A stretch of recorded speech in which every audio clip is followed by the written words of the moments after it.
خبر و گزارش‌ها را از تاجیکستان و دیگر کشورهای جهان در برنامه اخباری آزادی پیشکش می‌کنیم. سلام بیننده گرامی، من مومین احمدی گرداننده برنامه روزی 23 سپتامبر هستم. به سرخط خبرها توجه کنید. حمله به کراکوس زندگی مهاجران تاجیک را در روسیه تلخ کرد. آنهایی که برگشتند در وطن کار می‌کنند و شماره‌شان زیادتر می‌شود. حجت دارند. آنها را هم پرویرکه کردند، آنها را هم دپورتاسیا کردند، آنها را هم ودبری نکردند. در زنازانی در مسکو یک جوان که در اوکراین جنگ کرده بود کشته و یک تن دیگر مجروح شده است. دنغره مرکز ولایت ختلان می شود. ساختمان بیناهای معموری در این ناحیه افزایش یافته است. ناحیه دنغره همچون مرکز ولایت، من شخصا همچون رئیس ناحیه دنغره نمیتونم چون که یکم حجت ندارم. همه روزه ده ها مهاجر تاجیک از روسیه به تاجیکستان اخراج می شوند. مقامات و حامیان حقوق می گویند امسال اخراج مهاجران تاجیک از روسیه در قیاس به سالهای دیگر بیشتر بود. پس از حمله به تالار کنسرتی کراکوس که مقامات روس از گمانبران شهروندی تاجیکستان نام بردند، فشار و اذیت و اخراج مهاجران افزایش یافت. مهاجرانی که از روسیه برگشتند در وطن به چی کار مشغولند؟ همکارم محمود جان رحمتزاده از ختلان گزارش می‌دهد. پس از حمله به کراکوس سیتی هال نزدی مسکو، عذاب و شکنجه هزارها مهاجر تاجیک در قلمرو روسیه سخت‌تر شد. بعضی مهاجران از ترس پلیس روس به تاجیکستان فرار کردند و دیگران را اخراج نمودند. سینو سعیدوف 40 ساله ساکن ناحیه شهر توس که در شهر سمر روسیه ساختمانچی بود، بعد از حادثه ماه مارس در مسکو با فشار و تعقیب شدید روبرو شد. 2 ماه پیش او را برای 10 سال از روسیه دیپورت کردند، ولی سبب دیپورت را به او نفهماندند.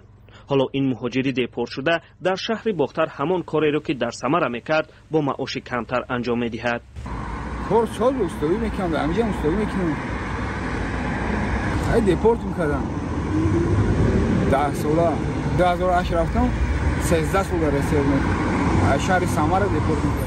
در ماه‌های اخیر اخراج مهاجران در فرودگاه‌ها و مرزها هنگام ورود به روسیه بیشتر شده است.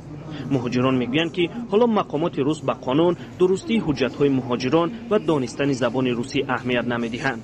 شادمانبک حضرتوف، مهاجری سابق از شهر باختر، درباره مشاهده و شنیده‌هایش چنین نقل کرد: حجت دارند.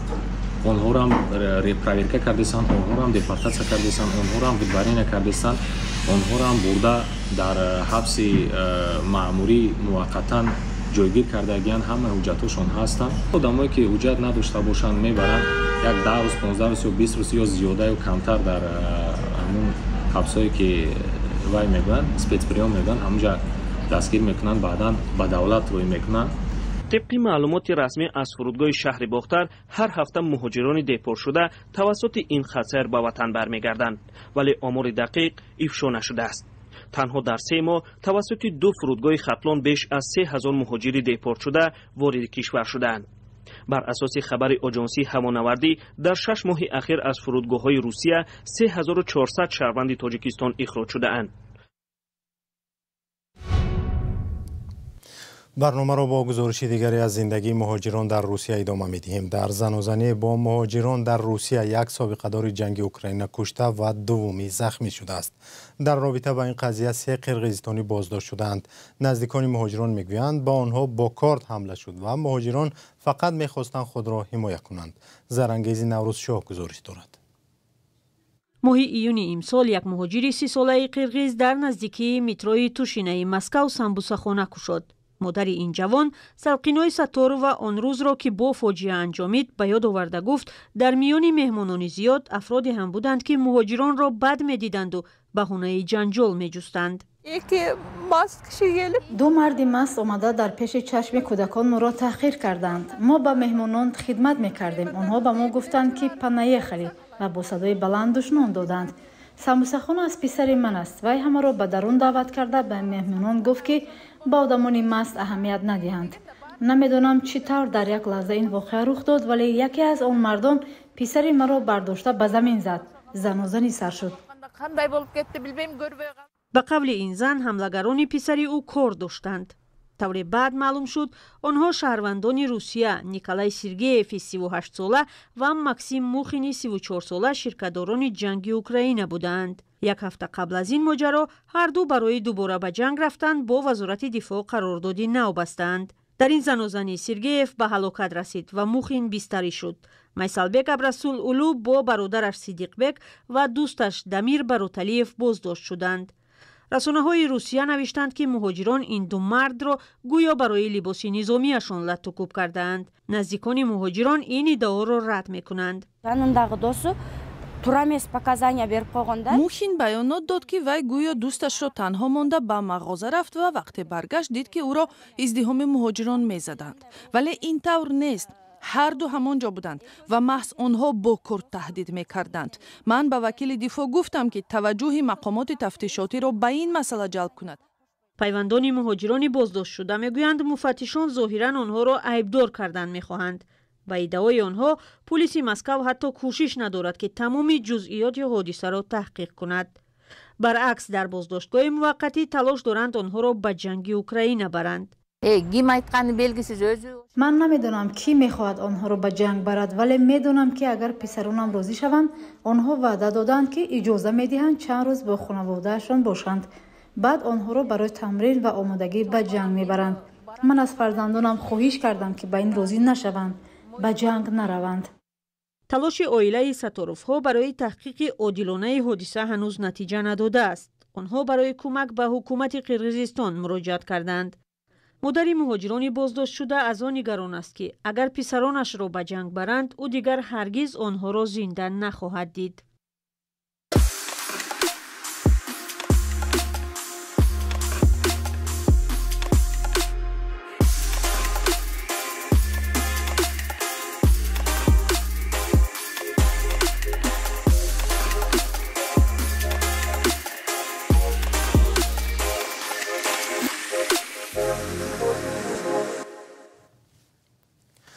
در شهر ژنو این روزها جلسه کمیسیون حقوق بشری سازمان ملل ادامه دارد که با آن یک گزارش درباره تاجیکستان هم پیشنهاد شده است. گزارش یک کمیته سازمان ملل که گفته است حکومت تاجیکستان چندان میل ندارد سرنوشت ناپدید شدگان در زمان جنگ داخلی را معلوم کند. این زمان دایر به ادامه ناپدید شوی مخالفان دولت هم سخن رفته است. همکارم خیرامان بقازاده این موضوع رو پیگیری کرد و در استودیو با ماست. خیرامان، اول از جزئیات گزارش با ما میگفتید. بله مومن، گروه کاری سازمان ملل اوید با ناپدیدشوی‌های غیر اختیاری و یا مجبوری 4 سال پیش به حکومت توصیه داده بود که نشانه هزاران نفری بینام و بیدرک شده در زمان جنگ داخلی در تاجیکستان را پیدا کند و بازمانده‌های آنها را به عزیزانشان برگرداند. به گفته مؤلفان گزارش، حکومت تاجیکستان برای اجرای این توصیه و دیگر طلب‌های سازمان ملل هیچ کاری چشمگیری نکرده است و این چیز از نظر این سازمان ناامید کننده نامیده شده است. در زمان جنگ داخلی که از سال 1992 تا 97 ادامه کرد، ده‌ها هزار نفر کشته شدند و هزاران نفر هم به نام و نشان گردیدند. استیو سوردلوف، یک محقق، این مسئله را پرسیدیم چرا به فکر او حکومت تاجیکستان میل ندارد سرنوشت به نشان شدگان زمان جنگ داخلی را معلوم کند؟ عهده‌داری اساسی و حتی کلیدی هر کشور از روی قانون بین المللی این است که تحقیق و جستجوی ناپدید شده ها را به راه ماند. چرا به نظر من رئیس جمهور به این کار دست نمیزند؟ چرا به نظر من پرزیدنت رحمان به این کار دست نمیزند؟ چون که باز کردن این صحیفه خونین و مرکب تاریخ تاجیکستان به آبرویی که رژیم خودکامه اساسگذار صلح، پیشوای ملی و پیشوای وحدت ملی برای او میسازند ضربه میزند. اقدام در این سمت معنای آن را خواهد داشت که باید مرحله‌های بسیار مشکلی تاریخ تاجیکستان بازبینی شوند و حتما سوال‌های ناراحت کننده و حساس را برای مقامات به وجود میارند.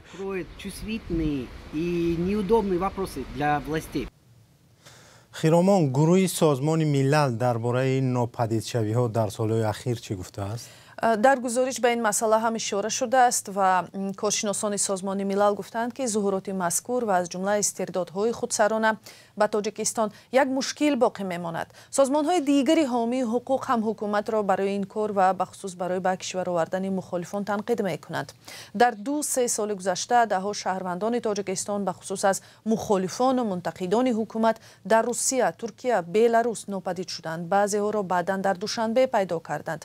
در این باره عبدالستار بابویف رئیس کمیته نجات گروگانان و زندانیان سیاسی هم با ما صحبت کرد. 10 سال قبل یکی از فعالان سیاسی احسان آدینایف برادر فعال سیاسی و اسماعیل آدینایف دستکشوری روسیه ناپدید شد. الکترس از شهر سن پترزبورگ تا حال کسی درباره چیز اطلاعات ندارد که در کجا قرار دارد، زنده است و یا در قید حیات هست و یا نیست. هیچ کس اطلاعاتی ندارد نزدیکانش. محمد صابری عبدالقهار نماینده سازمان گروه 24 هم میگوید با این راه مقامات میخواهند به دیگر اندیشان و منتقدان دیگر بگویند که خاموش باشند.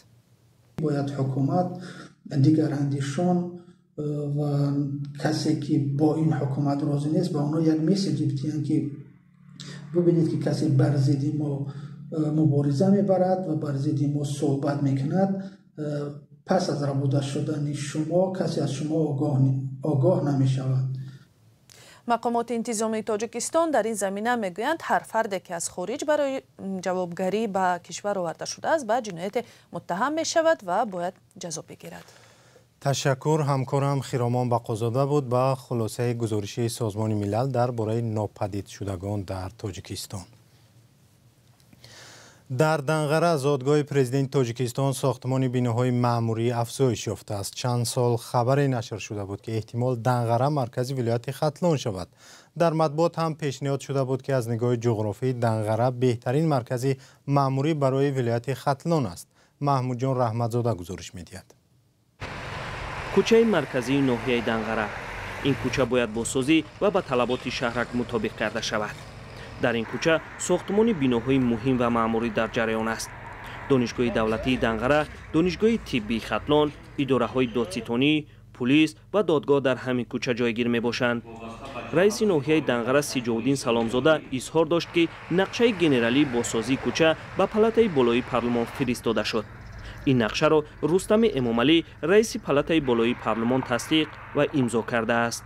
در اساس نقشه گنرالی از جمله مرکز ناحیه دنقره ما نقشه مفصلی از درآمدگاهی خوشه گندم تا چه مرکزی که به واسطه بازار مرکزی بارآمده سمت کلوب می رود، منطقه کلوب ما نقشه مفصلش تصدیق کردیم. بر اساس نقشه نو در کوچه مرکزی دنقره بیناهای بسیار طبقه به نقشه گرفته شدند.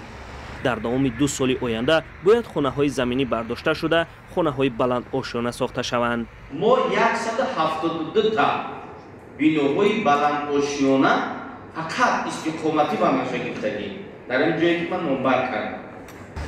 تصدیق نقشه گنرالی برای کوچه مرکزی دنقره در حالی است که چند سال باز بحث‌ها درباره تبدیل یافتن دنقره به مرکز ولایت ادامه دارد. رئیس ناحیه گفت که از جریان تبدیل یافتن دنقره به مرکز ولایت آگاه نیست، ولی او قید کرد که در شرق ناحیه برای ساختمان بیناهای معموری زمین جدا شده است. اعلام کردن مرکز ولایت ناحیه دنقره همچون مرکز ولایت من شخصا همچون رئیس ناحیه دنقره گفتن نمیتونم چون که یکم حجت ندارم. ناحیه دنقره در سالهای 30 عصر گذشته بنیاد شده است و در ترکیب ولایت سابق کلاباد.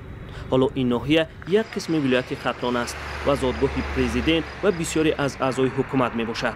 توجه به دنقره از همین جا سرچشمه می گیرد.